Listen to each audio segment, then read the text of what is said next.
UAE अब सीधे US Iran टकराव में उतर सकता है। रिपोर्ट के मुताबिक यूएनएससी में ऐसा प्रस्ताव लाने की तैयारी है जिसमें हॉर्मुज स्ट्रेट को जबरन खोलने के लिए हर जरूरी कदम उठाने की अनुमति मांगी जाएगी। दुनिया का 20% तेल इसी रास्ते से गुजरता है। ईरान के लगातार ड्रोन मिसाइल हमलों से हालात तनावपूर्ण। लास वेगास के पास नेलिस एयर फोर्स बेस के नजदीक अमेरिका का एडवांस F-35 जेट क्रैश हो गया। हादसे से पहले पायलट ने इजेक्ट कर लिया, जिससे उसकी जान बच गई। हादसा प्रतिबंधित सैन्य क्षेत्र में हुआ, जांच जारी। ईरान के विदेश मंत्री ने अमेरिका को सीधे शब्दों में चेताया, अगर जमीनी हमला हुआ तो भारी कीमत चुकानी पड़ेगी। दावा, ईरान 6 महीने तक जंग लड़ने को तैयार। वहीं ट्रंप का बयान, युद्ध जल्द खत्म होने के अंतिम चरण में। चीन में लोग महंगे कब्रिस्तान से बचने के लिए फ्लैट खरीद कर उसमें अस्थियां रख रहे थे। अब सरकार इस ट्रेंड पर रोक लगाने के लिए नया कानून ला रही है। सार्वजनिक कब्रिस्तानों के अलावा कहीं भी अंतिम संस्कार पर प्रतिबंध लगेगा। एएसपीआई रिपोर्ट्स के मुताबिक नो लिमिट दोस्ती अब वैश्विक संतुलन बदल रही है। रूस की एडवांस हथियार तकनीक चीन को मिल रही है, जो भारत और पश्चिमी देशों के लिए चिंता का विषय बन गई। 35 साल के युवा प्रधानमंत्री बालेन शाह की कैबिनेट में 1/3 मंत्री भारत में पढ़े लिखे हैं। खुद पीएम ने बेंगलुरु से इंजीनियरिंग की है, जिससे भारत नेपाल संबंधों पर असर देखा जा रहा है। असम रैली में पीएम मोदी ने बिना नाम लिए राहुल गांधी पर निशाना साधा। बोले, बीजेपी की जीत की हैट्रिक तय है और असम अब चाय के साथ चिप के लिए भी जाना जाएगा।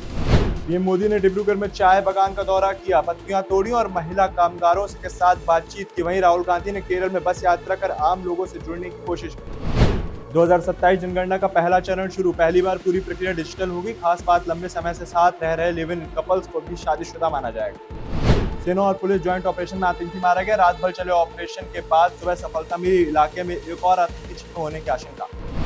संसद की कार्यवाही शुरू होते ही विपक्ष ने बिल पास लो के नारे लगाए। सरकार ने साफ किया, आज इस बिल पर कोई चर्चा नहीं होगी। मीटिंग रिट्रीट सेरेमनी का समय बदला गया। प्रशासन ने सुरक्षा और दर्शकों की सुविधा को देखते हुए नया शेड्यूल लागू किया।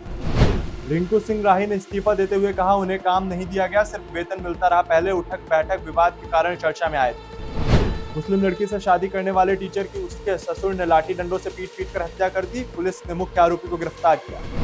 लड़की और उसके प्रेमी की बेरहमी से हत्या कर शव पेड़ से लटका दिए गए। आरोपी ने खुद कबूल किया, मामले को आत्महत्या दिखाने की कोशिश की। 6 लाख में किडनी खरीदकर 80 लाख में बेची गई एमबीए छात्र को झांसे में लिया गया। कई डॉक्टर और दलाल गिरफ्तार। मुंबई में इवेंट के दौरान भीड़ बेकाबू हो गई। सलमान खान को बाहर निकालने में सिक्योरिटी को काफी मशक्कत करनी पड़ी। रणवीर सिंह की फिल्म धुरंधर 2 ने रिकॉर्ड तोड़ कमाई की। आरआरआर को पीछे छोड़ते हुए चौथी सबसे बड़ी भारतीय फिल्म बनी।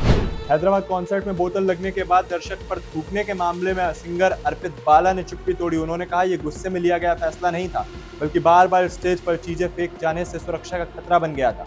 आंख में बोतल लगने के बाद उन्होंने खुद को असुरक्षित महसूस किया, इसलिए रिएक्शन दिया।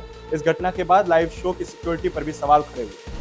आईपीएल के इस मुकाबले में पंजाब किंग्स ने 162 रन के लक्ष्य का पीछा करते हुए 3 विकेट से जीत दर्ज की। एक समय टीम ने 109 रन पर सिर्फ 2 विकेट गंवाए थे, लेकिन अचानक 118 तक 6 विकेट गिर गए और मैच हाथ से निकलता दिखा। 144 पर 7वां झटका लगा, लेकिन डेब्यू मैच खेल रहे कूपर कोनोली ने 77 रनों की शानदार पारी खेलकर टीम की आखिरी ओवर में जीत दिलाई। इंडियन प्रीमियर लीग आईपीएल आज लखनऊ सुपर जायंट्स और दिल्ली कैपिटल्स के बीच मुकाबला खेला जाएगा। मैच कान्हा स्टेडियम में शुरू होगा। आंकड़ों की बात करें तो अब तक खेले गए 7 मुकाबलों में दिल्ली ने 4 और लखनऊ ने 3 मैच जीते हैं। पिछले सीजन दोनों मुकाबलों में दिल्ली ने बाजी मारी थी। ऐसे में आज की टक्कर बेहद रोमांचक मानी जाती है। 4 बार की विश्व चैंपियन टीम इटली एक बार फिर फीफा वर्ल्ड कप के लिए क्वालिफाई नहीं कर सकी। यूरोपियन क्वालिफायर के निर्णायक मुकाबले में बोस्निया ने पेनल्टी शूटआउट में 1-4 से हार मिली। यह लगातार तीसरी बार है जब इटली वर्ल्ड कप से जगह बनाने में नाकाम रही। क्रिकेट ऑस्ट्रेलिया ने 2026-27 सीजन के लिए नई सेंट्रल कॉन्ट्रैक्ट लिस्ट जारी की है, जिसमें कई बड़े नाम बाहर कर दिए गए। ग्लेन मैक्सवेल, जाय रिचर्डसन और मैथ्यू शॉर्ट को टीम से बाहर का रास्ता दिखाया गया। वहीं जैक वेदरॉल्ड और माइकल नेसल जैसे खिलाड़ियों को मौका दिया गया। भारतीय तेज गेंदबाज मोहम्मद शमी ने साफ कहा कि वह अभी रिटायरमेंट के बारे में नहीं सोच रहे। उनका कहना है कि जब तक क्रिकेट खेलने में मजा आता रहेगा वह खेलते रहेंगे। शमी ने यह भी कहा कि वह चयन को लेकर नहीं बल्कि अपने प्रदर्शन पर ध्यान देते हैं। पाकिस्तान सुपर लीग में बॉल टेम्परिंग के मामले में बड़ा एक्शन लिया गया। ओपनर फखर जमान पर 2 मैचों को बैन लगाया गया। वहीं लाहौर कलंदर्स के कप्तान शाहीन अफरीदी भी सुरक्षा नियमों के उल्लंघन को लेकर जुर्माना लगाया गया। उन्होंने बिना अनुमति लोगों को होटल में ले जाने की कोशिश की थी। लीग प्रशासन ने साफ किया कि अनुशासन से कोई समझौता नहीं किया जाएगा।